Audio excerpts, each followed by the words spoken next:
Hello बच्चों, आपका स्वागत है एक बार फिर से कमलेश सर केमिस्ट्री धमाका में। तो आइए आज हम सीखेंगे विलेन का जो चैप्टर हम पढ़ रहे थे, आगे की तरफ हम बढ़ेंगे और आज हम पढ़ेंगे हिमांक में अवनमन। हिमांक में अवनमन क्या होता है उसके बारे में आज हम जानकारी प्राप्त करेंगे। तो आइए देखते हैं, हम कोई भी विलायक ले लें, जैसे यहाँ पर हम क्या करें, जल ले लें और जल का हिमांक कितना होता है, 0 डिग्री सेंटीग्रेड होता है। अगर जल को हम ठंडा करें तो बर्फ में कब बदलता है, 0 डिग्री सेंटीग्रेड में, यानी कि हिमांक उसका कितना है, 0 डिग्री सेंटीग्रेड। ये हमारा जल है।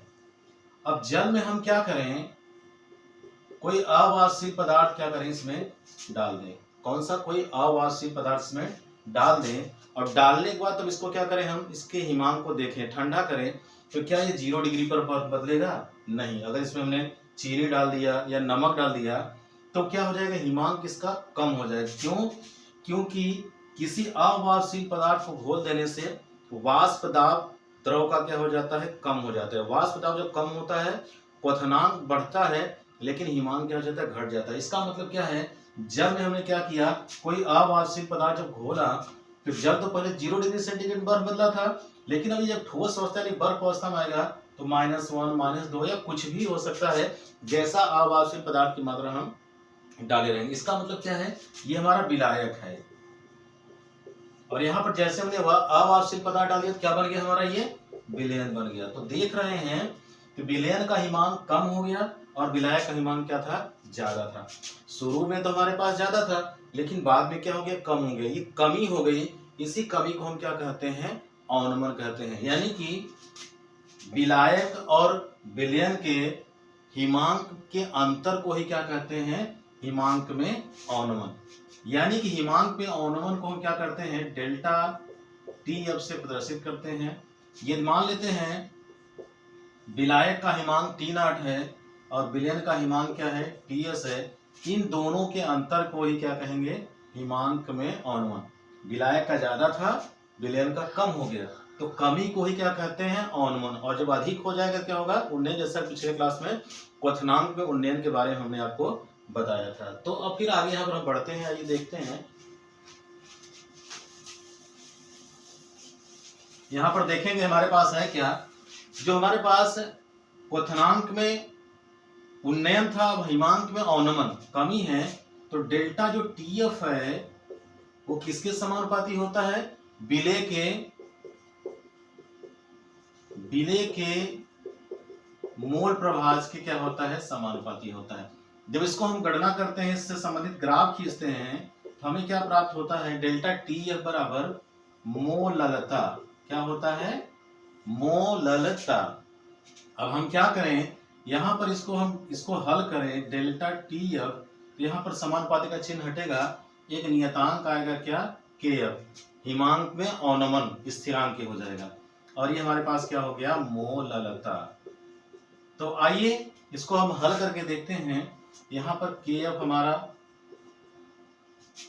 और मोललता बराबर क्या होता है, विलेय का भार बटा विलेय का अणु भार बटा विलायक का भार गुणित कितना होता है, 1000 होता है। तो मोललता का मान हम यहाँ पर क्या करेंगे, रख देंगे। तो हमारे पास फार्मूला क्या हो जाएगा, KF बराबर स्मॉल w और फिर स्मॉल m कहाँ चलाएंगे, नीचे, और कैपिटल W जो कि विलायक का भार है, गुणित यहाँ पर कितना हो जाएगा, 1000 हो जाएगा। KF बराबर नहीं, यहाँ पर KF क्या होगा, यहाँ पर गुणांक होगा। इसका मतलब अगर इसको हम सही तरीके से लिखें, सीधे तरीके से, तो क्या लिखेंगे, KF गुणित कितना, 1000 लिख देंगे, फिर स्मॉल w स्मॉल m, फिर क्या लिख देंगे, कैपिटल W। यानी कि डेल्टा TF बराबर क्या होगा, KF गुणित 1000 स्मॉल w स्मॉल m गुणित क्या हो जाएगा, कैपिटल W। स्मॉल m क्या है, विलेय का भार, स्मॉल w क्या है, विलेय का भार, और कैपिटल W क्या है,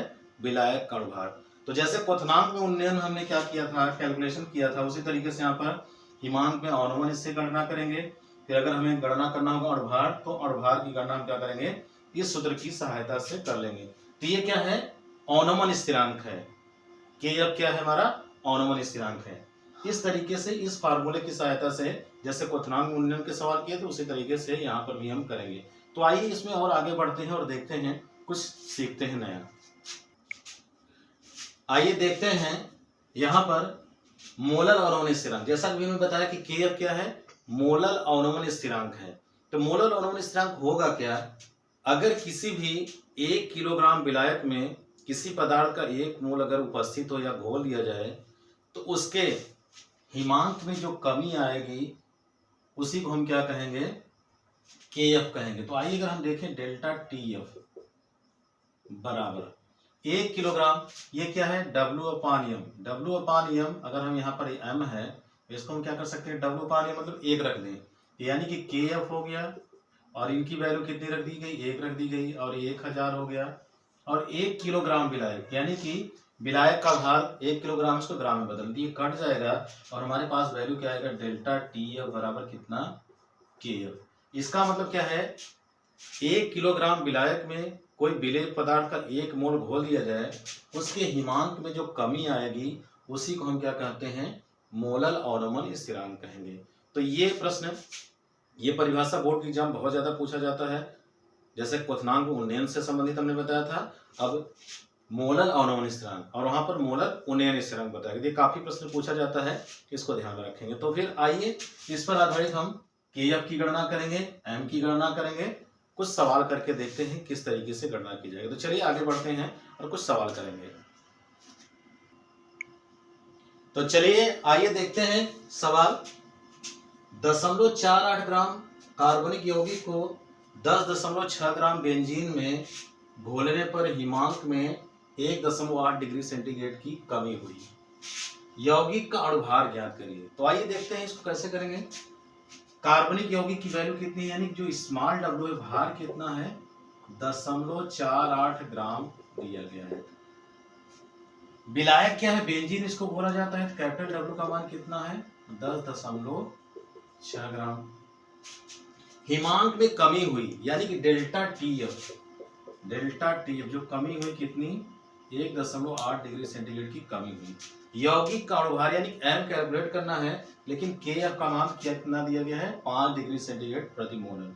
तो आइए हम देखते हैं कि M बराबर क्या हो जाएगा, formula Kf गुणते 1000 small W small M गुणते क्या, कैपिटल W होता था। यहाँ जब डेल्टा TF होता था तब तो डेल्टा TF कहाँ चला आया, हमारे पास यहाँ पर चला आया।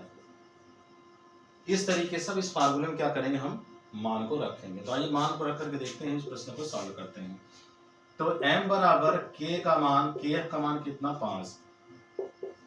1000 स्मॉल W की वैल्यू कितनी है, 0.48। फिर डेल्टा TF कितना है, डेल्टा TF 1.8 है। कैपिटल W कितना है, 10.6 ग्राम है। तो 10.6 ग्राम, यहाँ 1 अंक बाद दशमलव, 1 अंक, 2 अंक बाद दशमलव है और यहाँ पर भी 2 अंक। तो दशमलव क्या हो जाएगा, दशमलव से दशमलव हट जाएगा। 5 गुणते 1000 गुणते यहाँ पर 48 हो गया, ये 18 गुणते इतना। दशमलव यहाँ 1 अंक और 1 अंक, 2 अंक, यहाँ पहले से 2 अंक है, दशमलव से दशमलव हमारा क्या हो जाएगा, हट जाएगा। तो आइए इसको सॉल्व करते हैं। 6 3 का 18 और 6 48 कट गया। फिर हम क्या करेंगे, यहाँ पर 2 चौक 8 और यहाँ पर 2 पंचे 10 और 2 तिहाई 6। तो अगर यहाँ पर हम गुणा करें, 5000 हो गया, 1000 का गुणा किया और 4 में गुणा किया, 5 चौक 20,000। तो यहाँ पर जब गुणा हो जाएगा तो कितना हो जाएगा, ये 20,000। और यहाँ पर जब गुणा करेंगे कितना हो जाएगा, 3 त्रिक का 9 और 3 पचे 15। अब इसको अगर हम सॉल्व करें और देखें, अगर इसमें भाग लगाएं तो कितना आ जाएगा, 125.6 लगभग वैल्यू आ जाएगी। इसको अगर भाग करके देखेंगे कितना आ जाएगा। इस तरीके से इस फार्मूले की सहायता से, जैसे क्वथनांक उन्नयन की गणना करते थे, हिमांक में अवनमन की गणना करेंगे। तो कभी M ज्ञात करना रहेगा, कभी क्या ज्ञात करना रहेगा, Kf ज्ञात करना रहेगा। तो इस तरीके से इस विलयन वाले चैप्टर में हम 4 जो वैल्यू बताना था उसको हम क्या कर चुके हैं, बता चुके हैं। जिसमें कि परासरण दाब, वाष्प दाब में अवनमन, क्वथनांक उन्नयन, हिमांक में अवनमन। तो वीडियो कैसा लगा, लाइक और सब्सक्राइब जरूर करिएगा। तो एक नए क्लास में एक नए धमाके के साथ हम आपसे मिलेंगे। तब तक आप पढ़ते रहिए, मेहनत करते रहिए और वीडियो को शेयर और लाइक जरूर करें। धन्यवाद।